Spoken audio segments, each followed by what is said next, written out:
Oceanía nunca ha estado en guerra con Eurasia. Oceanía siempre ha estado en guerra con Asia Oriental.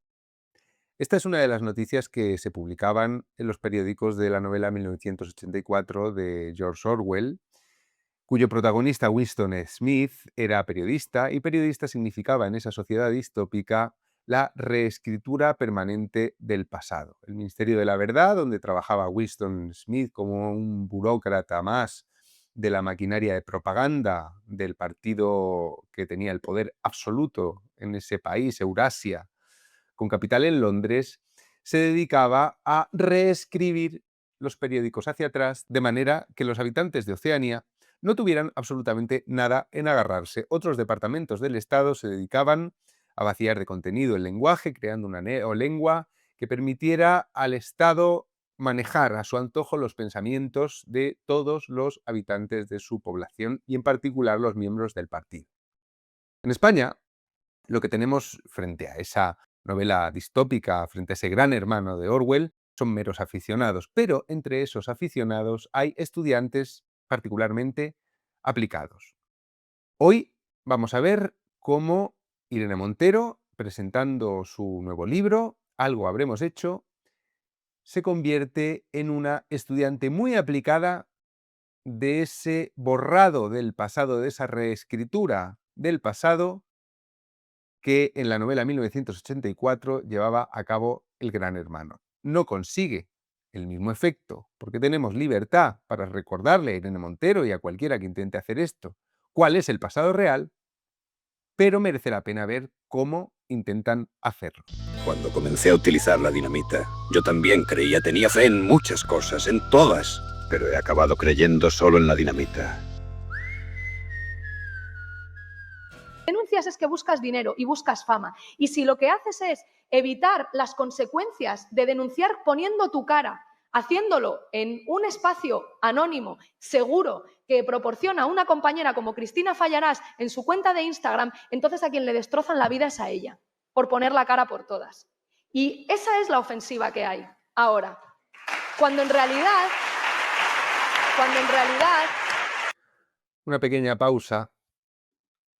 A Cristina Fallarás dice, Cristina Fallarás está a su lado presentando el libro, le ha destrozado la vida su cuenta de Instagram. Dice Irene Montero que a Fallarás le ha destrozado la vida, dar la cara por todas en su cuenta de Instagram, porque en su cuenta de Instagram se publicaron, entre otras, las denuncias anónimas que llevaron a destruir por completo la carrera de unos raperos, Ayas y Prox, unos raperos que habían tenido seguramente comportamientos sexuales incluso abusivos con distintas fans, con distintas groupies que se acercaban a ellos por lo famosos que eran, y que eran tratadas como basura, según los testimonios que se publicaron en la cuenta de Instagram. Claro, las consecuencias de la publicación de esos testimonios fueron las mismas que para Íñigo Errejón, que también fue, digamos, su cacería se inició también en el Instagram de Cristina Fallarás. Diferencia,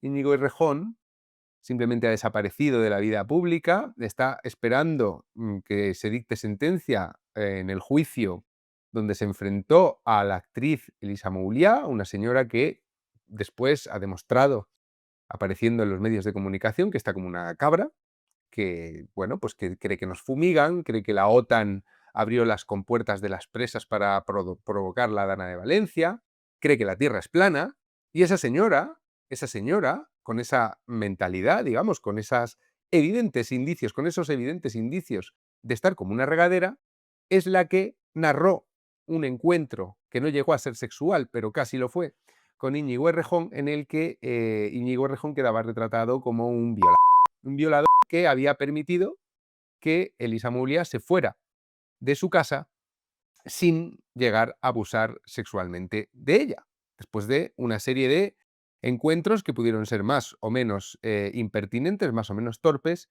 pero que veremos, está la ley del sí es sí, que quizá consiga una condena para Íñigo Errejón, de la misma manera que consiguió una condena para Luis Rubiales, pero habrá que ver si, según el criterio de los jueces, se sostiene el delito que, según Elisa Mouliá, cometió Errejón. Bien, Cristina Fallarás le destrozó la vida a Íñigo Errejón, porque aunque Elisa Mouliá no participa en el Instagram de Cristina Fallarás, es en el Instagram de Cristina Fallarás donde empiezan a correr las denuncias anónimas que, sin mencionar expresamente a Íñigo Errejón, pero dando pistas muy claras de quién es el culpable, enredan a Íñigo Errejón en esa red de sospecha que termina con su destrucción pública. Ayas y Prox, a los que les pasó lo mismo, tuvieron a bien, uno de ellos, no recuerdo cuál, denunciar a Cristina Fallarás y pedirle, creo que 700.000 euros.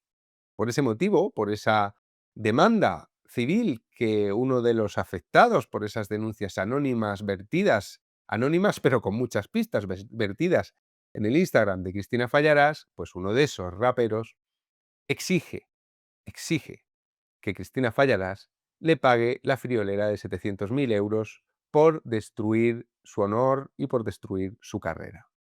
Habrá que ver qué dice la justicia.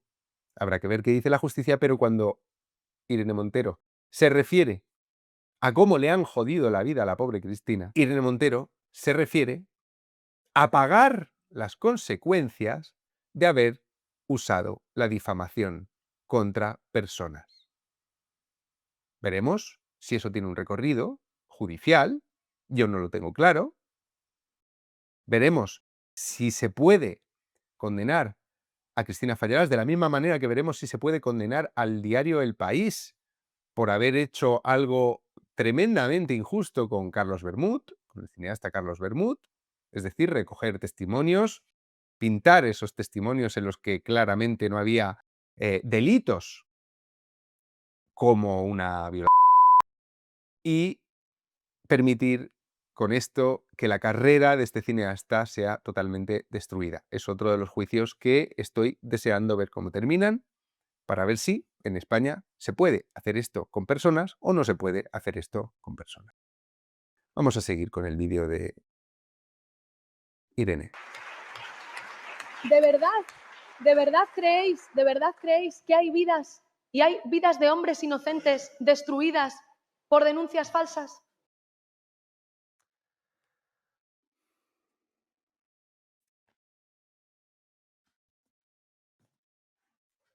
A lo mejor Irene Montero no lo sabe, pero alguna hay, ¿eh? No. Lo que hay en este país son miles de vidas destruidas por las violencias sexuales. Mira, esta es una diferencia esencial entre personas interesadas por la verdad y personas fanáticas. Por supuesto que hay miles de vidas destruidas por la violencia sexual en España. Y por supuesto, hay muchas de esas violaciones que no se prueban, que no se denuncian y que no se prueban una vez denunciadas, porque probar una violación es bastante complicado. Por supuesto que lo hay. Pero también hay miles de vidas destruidas por denuncias falsas a veces, instrumentales otras, espurias. Por supuesto que hay miles de hombres entrampados en procesos como esos. De hecho, la vida de Rejón ha sido destruida por una denuncia que no es falsa.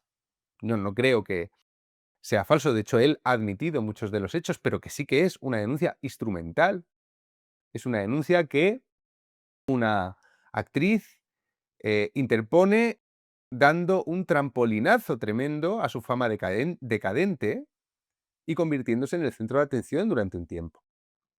No estoy seguro de que lo haga por ese motivo, no puedo estar dentro de la cabeza de Elisa Mouliá, pero desde luego hay indicios que me permiten colegir que esa denuncia, acompañada por ese desfile en los medios de comunicación, que no ha terminado después de pasar de moda el tema de Íñigo Errejón, porque ahora Elisa Mouliá va por los platós hablando de la esfericidad de la Tierra y cosas así, pues no me cabe ninguna duda de que entre las posibles motivaciones de esa denuncia puede estar el utilizarla como un instrumento de fama. Por supuesto, las cosas que se relatan sobre Carlos Bermud en El País no son falsas. No digo que eso sea una denuncia falsa, ni siquiera pública, una denuncia pública falsa. Pero la forma en la que El País vistió esos testimonios para convertir a Carlos Bermud en un agresor sexual, sí suponía una denuncia falsa en el sentido de que aquello de lo que estaban acusando a Carlos Bermúdez no era exactamente lo que decían los testimonios, y en ese sentido la vida de Carlos Bermúdez también ha sido destruida. Pero esto afecta sobre todo a personas anónimas, a personas que, como las víctimas de la violencia sexual, son anónimas y tienen que vivir con su cruz en soledad. Pero esta es la diferencia entre una persona como Irene Montero y una persona como yo. A mí me importa, me preocupa, me cabrea que haya mujeres que violan y que no consiguen que se haga justicia. Me parece algo triste. Y me parece que es muy complicado el asunto penal de la violación, porque muchas veces no hay testigos y muchas veces una víctima real no va a ser todo lo congruente que le exige disolver la presunción de inocencia del acusado. Me parece que eso pasa. Es un equilibrio muy difícil. Pero hemos vivido en un sistema que, negando las consecuencias de los excesos en la protección y en la credulidad del sistema judicial para con las víctimas, ha ocultado también que existen víctimas secundarias provocadas por ese mecanismo de protección. Y eso, que haya víctimas producidas por el sistema de protección de otras víctimas posibles, es algo que a las feministas como Irene Montero no les ha importado nunca.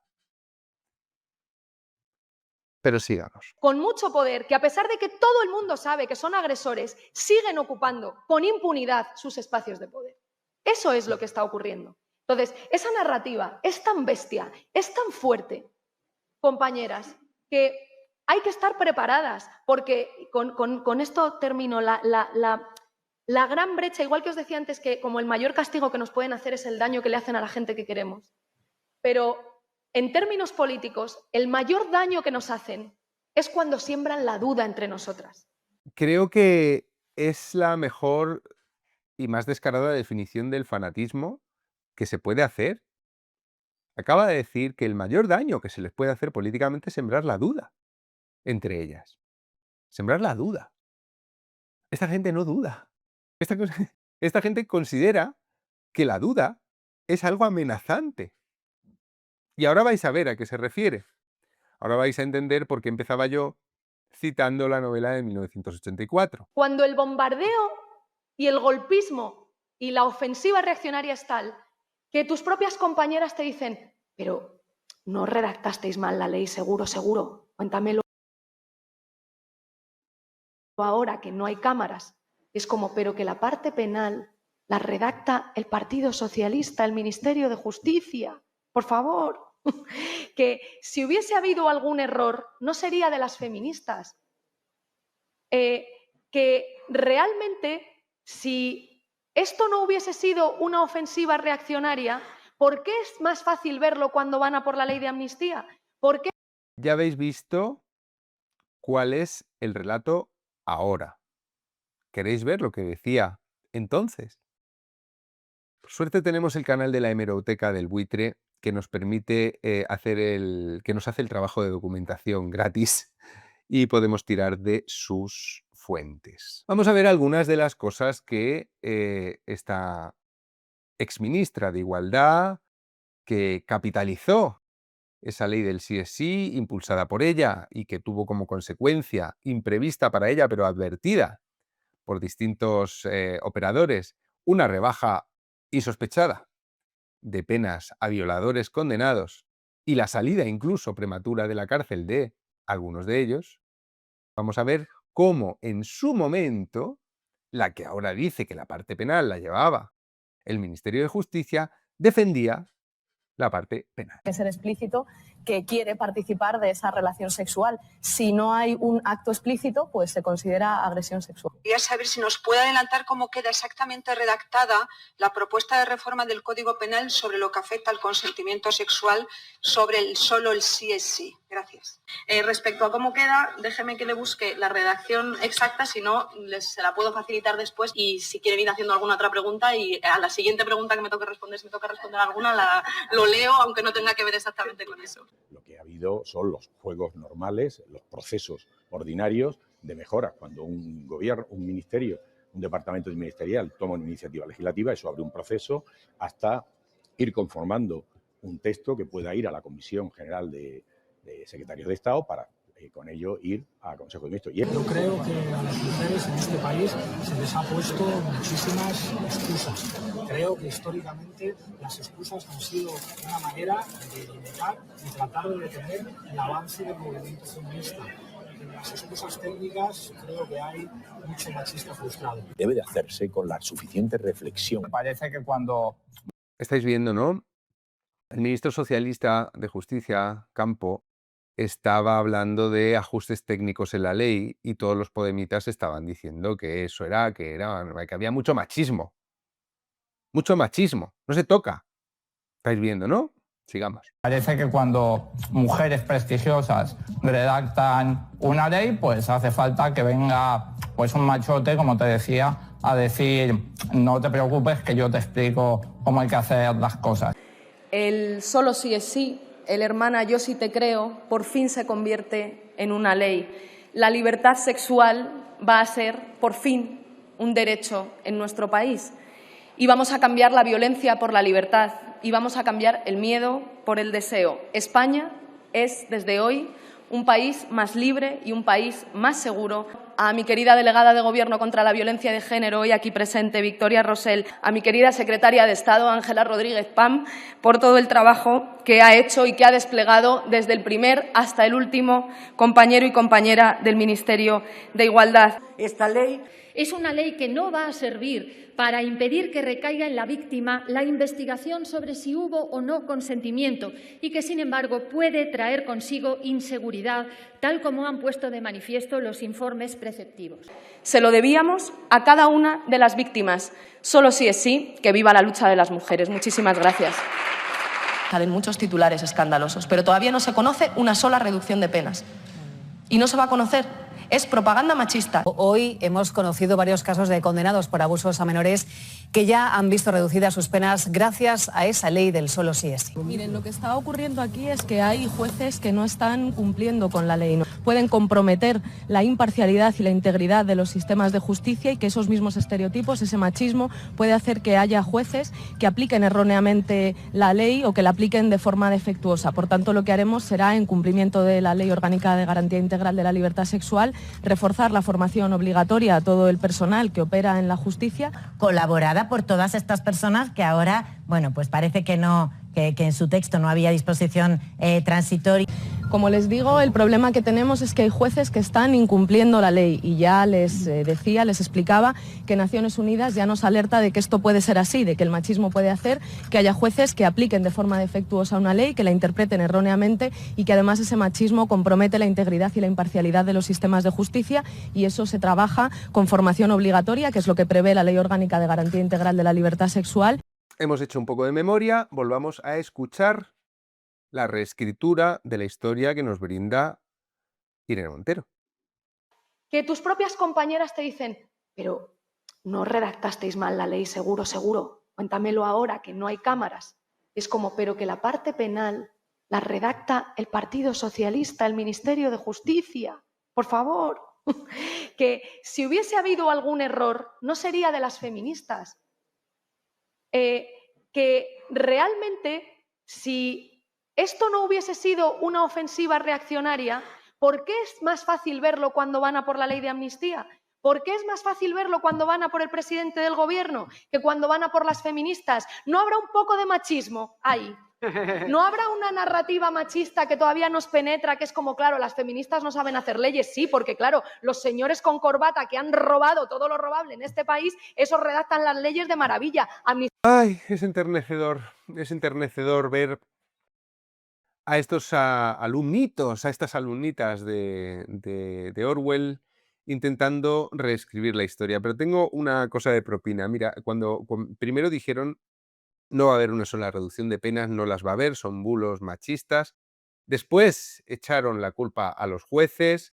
Actualmente ya echa la culpa al Partido Socialista, porque lo de las penas, pues al final era cosa del Partido Socialista. Hay que decir, se avisó sobre la disposición transitoria, que haría que, aunque hubiera reducciones de penas en la nueva ley, no se aplicasen retroactivamente a aquellos condenados que podían beneficiarse del nuevo marco penal impuesto por la ley del sí es sí. Se avisó, tacharon de negacionismo machista esta clase de advertencias, pero ahora os voy a poner un fragmento de Victoria Rosell, alma mater casi de esta ley. Es una jueza feminista que ha estado colaborando con Podemos, integrada en Podemos como una más, y que está detrás del espíritu. Es la primera a la que Irene Montero le daba las gracias en esa sesión del Congreso. Bien, cuando las reducciones de penas empezaron a ser innegables y cuando todo el mundo sabía que era porque no habían añadido la disposición transitoria en la ley del solo sí es sí que impidiera a los abogados pedir esas reducciones de penas para condenados por violación, entonces hubo una nueva línea en la reescritura de la historia, que son estas palabras de Vicky Rosell. Esto que vais a ver es uno de los actos de defensa y promoción de la ley del sí es sí después de que las condenas a violadores empezaran a verse rebajadas. Vais a ver. Es una trampa, porque el punitivismo es más violencia y nunca hemos arreglado la violencia con más violencia. Y el feminismo nunca ha sido punitivista por esto, porque además es una gran trampa. ¿Por qué creemos que Vox pide prisión permanente revisable y si pudieran pena de muerte? Porque imponer una pena muy alta a un agresor aísla, individualiza el problema y de paso la aísla a ella también, nos aísla a nosotras, nos quita todo el paraguas de lo colectivo y nos hace unas víctimas solas, no hace que el problema sea social. Cuando el problema es penal, pues se arregla con penas y ya está.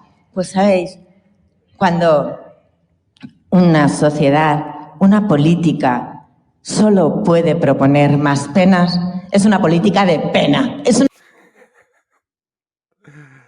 Ay, Dios mío, habéis visto, ¿no? O sea, no iba a haber reducciones, porque que hubiera reducciones era una cosa machista. Tan machista era que cuando empezó a haber reducciones, la culpa era de los jueces. Tan machista era que ahora que ya no están en el gobierno con el PSOE, Irene Montero va diciendo que no, que eso es culpa del Partido Socialista, de los jueces fachas del Partido Socialista, pero por en medio teníamos a Vicky Rosell diciendo que el feminismo nunca ha sido punitivista y que meter a un violador en la cárcel aísla a la víctima, porque le quita el paraguas de lo colectivo. O sea, la señora que ayudó a diseñar la ley por la que Luis Rubiales fue condenado por agresión sexual, es decir, por el mismo delito que los de la manada, solo que en el caso de la manada agravado, pero por el mismo delito. El pico de Rubiales, la agresión de la manada, agresión sexual. Pues la misma señora que dice que es antipunitivista es la que ha convertido en agresión sexual cualquier acercamiento no consentido, no deseado de un hombre hacia una mujer. En fin, es un desafío reescribir la historia cuando hay tanta gente mirándote que tiene memoria.